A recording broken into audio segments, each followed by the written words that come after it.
हैं जब भी केतु की महादशा आती है, घर में बड़ी बीमारी आ जाती है। केतु की महादशा हमें अध्यात्म की ओर लेके जाती है। जब भी केतु की महादशा आती है, क्या रिश्ते छूट जाते हैं? तो प्रोफेसर साहब हमें बताइए, मेष राशि से लेकर मीन राशि तक केतु का क्या प्रभाव रहता है? अगर मैं राशियों की बात करूं, 12 राशियां हैं। केतु किस राशि की जब महादशा आती तो कैसे होगी ये आज मैं आपको बताऊंगा। लेकिन केतु के बारे में पहले थोड़ा जान लीजिए। केतु अकेला धड़ है जिसके पास सिर नहीं है। जी। और धड़ जहां पे आकर बैठता है, जिस राशि में आकर बैठेगा उस राशि का फल देगा, उसका अपना कोई अस्तित्व नहीं है।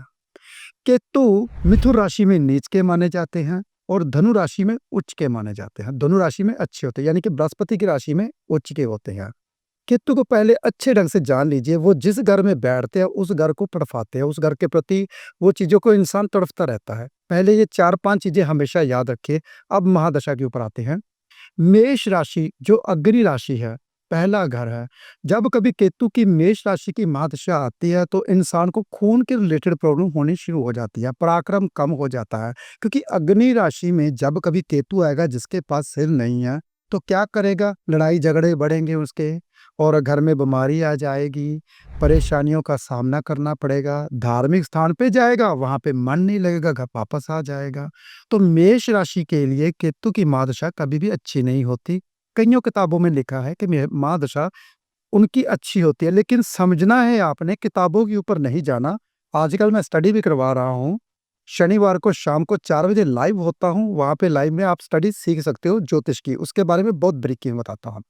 जब कभी वृष राशि का केतु आता है तो जब उनकी महादशा या दशा आती है, सबसे पहले वो इंसान को गुप्त रोगी करती है और धार्मिक बहुत ज्यादा इंसान हो जाता है। उसका दिमाग भटकना बंद हो जाता है, सन्यासी हो जाते हैं ऐसे बंदे, और संसारिक की ओर से मोह छूट जाता है। जब कभी वृष राशि में आ जाती है तो घर भर छोड़ के चले जाते हैं वृष राशि वाले।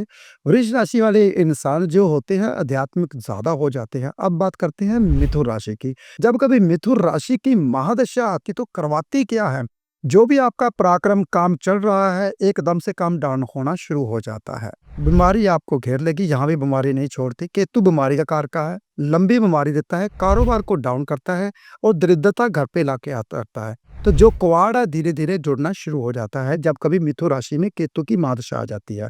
तो घर में आप कोई भी चीज खराब है तो पड़ी रहने दे, ये काम आएगी। वो काम नहीं आती, जिसके आपका काम जो चल रहा होता है वो धीरे धीरे बंद हो जाता है। तो जब कभी कर्क राशि की महादशा आती है तो मन परेशान हो जाता है। मकान जो होता है वो धीरे धीरे बिकना शुरू हो जाता है। तो सुखों की ओर से परेशानी आनी शुरू हो जाती है। हाँ, एक चीज बुरी होती है, जब कभी आपकी माता है, बुजुर्ग है, तो इस महादशा में माता चली जाती है या फिर माता को लंबी बीमारी लग जाती है। तो केतु की महादशा सबसे ज्यादा खराब कर्क राशि के ऊपर होती है। सिंह राशि की बात करें तो सिंह राशि में केतु की जब महादशा आती है तो ऐसा बंदा बहुत ज्यादा धार्मिक होता है, कई दफा कथावाचक हो जाते हैं, नाम हो जाता है कथावाचक में। और ऐसे बंदे एनर्जी बहुत होती है, जोश बहुत बढ़ जाता है जब केतु की महादशा आती है।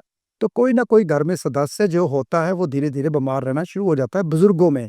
तो खुद के ऊपर जो पराक्रम बढ़ जाता है, जोश बढ़ जाता है और धार्मिक कार्य करने शुरू कर देता है। जब कभी कन्या राशि में केतु की महादशा आती है तो जो सोच समझ होती है वो धीरे धीरे डाउन होनी शुरू हो जाती है। तो ऐसे इंसान रातों को जागना शुरू कर देते हैं, एनर्जी डाउन हो जाती है। जब रात को इंसान जागता है तो होता क्या है, जो कारोबार होता है, दिमाग सोचने समझने की शक्ति वो धीरे धीरे कम हो जाती है। कन्या राशि की जो महादशा है केतु की बहुत ज्यादा खराब है। ये कारोबार को बहुत ज्यादा डाउन करती है। इसमें काले कपड़े में नारियल बांध के जरूर देना चाहिए, कारोबार को बंद करना रोकना चाहते हो तो। तुला राशि की जब महादशा आती है तो ये भी मैरिज लाइफ को डिस्टर्ब करती है, खराब करती है। अगर कहीं मैरिज लाइफ के भीतर नई नई मैरिज हुई है तो केतु की महादशा आ गई तो समझ लीजिए तलाक होने वाला है। आपका जो प्यार है वो टूटने वाला है। जो आपकी महादशा ये आएगी धीरे धीरे जो गृहस्थी का वो तोड़ देगी। हो सकता है कि आप अपनी फैमिली से दूर चले जाए। तुला राशि के लिए केतु की महादशा भी अच्छी नहीं होती, लेकिन तुला राशि शुक्र की है कहीं ना कहीं। तो शुक्र कहीं ना कहीं केतु को अपना बना लेता है, बातों से अपना बनाना शुरू हो जाता है। अगर कहीं साथ में बृहस्पति आ जाता है तो वो धीरे धीरे बदनामी के साथ साथ नाम होना शुरू हो जाता है। ये फिर ग्रहों के साथ जोड़ना पड़ता है। अब मैं सिर्फ और सिर्फ बात करूंगा सिर्फ राशियों की। तो ऐसे अगर कहीं वृश्चिक राशि की बात करूँ तो मंगल की राशि आती है, तो वृश्चिक राशि मंगल की आध्यात्मिक बहुत ज़्यादा इंसान हो जाता है और धीरे-धीरे इतना मेडिटेशन में डूब जाता है, तो ये इंसान भगवान को बहुत जल्दी पा लेते हैं। केतु की महादशा वृश्चिक राशि के लिए अध्यात्म की ओर से बहुत अच्छी होती है, लेकिन गुप्त रोगी बना देती है। तो बीमारी जो है धीरे-धीरे यूरिन के रिलेटेड बढ़नी शुरू हो जाती है, शुगर की प्रॉब्लम बढ़ जाती है। तो शुगर से बचकर रहिए। अगर केतु की महादशा आ गई है, वृश्चिक राशि में आपका केतु बैठा हुआ है, तो समझ लीजिए कि शुगर आपको खोने वाली है, डायबिटीज बीमारी खोने वाली है। धनु राशि में अगर कहीं केतु की महादशा आ जाती है, तो धार्मिक ऐसे इंसान होते हैं, तरक्की करते हैं, उन्नति करते हैं, धीरे-धीरे काम बढ़ना शुरू हो जाता है। धनु राशि का केतु बहुत अच्छा होता है, आध्यात्मिक में इंसान का नाम हो जाता है, सोसाइटी में इंसान का नाम हो जाता है। जैसे-जैसे उम्र बढ़ती जाती है, वैसे-वैसे खानदान का नाम रोशन करता जाता है। अगर कहीं मकर राशि में केतु की महादशा आ जाती है, तो कारोबार को लेकर काफ़ी दिक्कतें आती हैं। कोई भी कारोबार इस 7 साल में टिकता ही नहीं है। इंसान कारोबार तो करता है, लेकिन नए-नए कारोबार करता रहता है, नए-नए आविष्कार भी करता है, लेकिन केतु की महादशा में जितना भी काम इसका चल रहा होता है, एकदम से डाउन हो जाता है। कोई भी नया काम इसका चलता ही नहीं है। मेहनत इसको बहुत ज़्यादा करनी पड़ती है, फिर भी काम इनका चलता नहीं। अगर कहीं सिर को ढकना शुरू कर दे, तो केतु इनको माफ़ कर देता है। अब बात करते हैं कुंभ राशि की। शेफाली जी, कुंभ राशि के बारे में केतु देव का बहुत अच्छी बातें लिखी हुई हैं किताबों में, लेकिन कुंभ राशि कहीं न कहीं शनि की राशि है। शनि की राशि में जो केतु देव होते हैं, टाँगों को लेकर प्रॉब्लम देनी शुरू कर देते हैं। टाँगों में चोट लगती है या फिर एक्सीडेंट में टाँग टूट जाती है, टाँगों की प्रॉब्लम आनी शुरू हो जाती है, इंसान भागना शुरू कर देता है। इसलिए अच्छा बताया गया कि इंसान की भाग-दौड़ जब बढ़ती है, तो काम तो खुद ब खुद चलना शुरू हो जाता है। तो किताबों ने इसलिए इसको अच्छा बताया गया है, लेकिन टाँग को टूटने का डर, भय बना रहता है। जब भी कभी केतु की महादशा आती है, तो भाई-बहन, जो बड़े भाई-बहन हैं, उनसे रिश्ते टूट जाते हैं। अब बात करते हैं मीन राशि में। जब कभी मीन राशि में केतु देव आ जाते हैं, कहते हैं मोक्ष की प्राप्ति करता है इंसान धार्मिक हो जाता है बहुत ज़्यादा, क्योंकि अपने गुरु के घर में ही आ जाता है। तो यहाँ पे भगवान का नाम लेता है, दान पुण्य करता है, तीर्थ स्नान जाता है। जितने ये 7 सालों में, पूरी ज़िंदगी में नहीं जाता, 7 सालों में पूरी ज़िंदगी के धार्मिक स्थान वो तय कर लेता है। तो ऐसा इंसान कई दफ़ा योगी बन जाते हैं जब कभी केतु मीन राशि में आ जाता है। तो तड़पाता है इंसान को, घर गृहस्थी से तड़पता है इंसान, घर गृहस्थी में जाने की कोशिश करता है, लेकिन जा नहीं पाता, रिश्तेदारों से दूर करता है।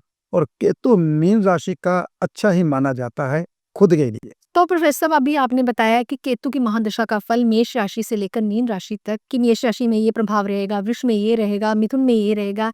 क्या ये पेट जब भी दशा आएगी ऐसा ही प्रभाव रहेगा? अगर रहेगा तो इसके उपाय क्या है? देखिए शेफाली जी, जब कभी केतु खराब होता है, तो इसका एकमात्र छोटा-सा उपाय, केतु झंडे का कारक है। जी। घर की जो छत है, सबसे ऊँची जो फ्रंट की ओर गेट है आपका, कई दफ़ा ज्योतिषियों ने बोला हुआ है कि नॉर्थ ईस्ट में कोने में लगाना चाहिए, कईयों ने बोला साउथ वेस्ट के कोने में लगाना चाहिए। ऐसा कुछ भी नहीं है, फ्रंट के गेट में आपने झंडा लगाना है। अगर कहीं केतु का झंडा, वैसे नॉर्थ ईस्ट में लोग लगवा देते हैं, कई दफ़ा तो साउथ वेस्ट में लगा देते हैं। तो जब आपका फ्रंट आता है, तो फ्रंट में आप झंडा लगवाइए, तो केतु आपका कभी भी बुरा नहीं करेगा। एक तो केतु का सबसे पहला उपाय, घर की छत के ऊपर झंडा लगाइए। अगर कहीं केतु को और ज़्यादा अच्छा करना चाहते हैं, तो हनुमान जी के मंदिर में झंडा चढ़ा के आइए। ये उपाय सबसे अच्छा है, इससे ऊपर उपाय नहीं होता। तो केतु काले सफ़ेद तिल होते हैं, जैसे मैंने बोला एक नारियल को काले कपड़े में बांध कर रख के आना है। तो काले सफ़ेद जो तिल होते हैं, वो भी केतु माने जाते हैं। आपने करना क्या है, आटे की गोलियां लेनी है, 108 बना लेनी है। पहले तो आटे के बीच में काले तिल गूंद लेने हैं आपने। तो आटे की गोलियां 108 बनाकर आप चलते पानी में, जहाँ पे मछलियां हो, वहां दे सकते हो। इससे जो आपका केतु खराब होने वाला है, केतु जब खराब होता है, साथ में सप्तम घर भी खराब हो जाता है। सप्तम घर में राहु देव बैठे होते हैं, वो सबसे ज्यादा इंसान को अमीर बनाते हैं।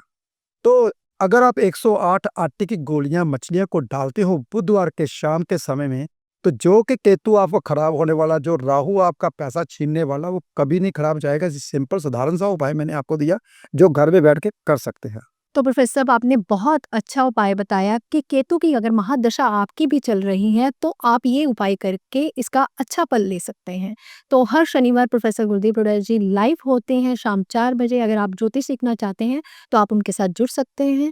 तो अगर आपको हमारा एपिसोड अच्छा लगा, हमारे एपिसोड को ज़्यादा से ज़्यादा लोगों तक शेयर कीजिए। अगर आप हमारे चैनल पर नए हैं, हमारे चैनल को सब्सक्राइब करें, वीडियो को लाइक और शेयर करना बिल्कुल भी ना भूलें। हम जल्द ही अगली जानकारी के साथ मिलेंगे। फिलहाल आज के लिए इतना ही। ओम नमः शिवाय।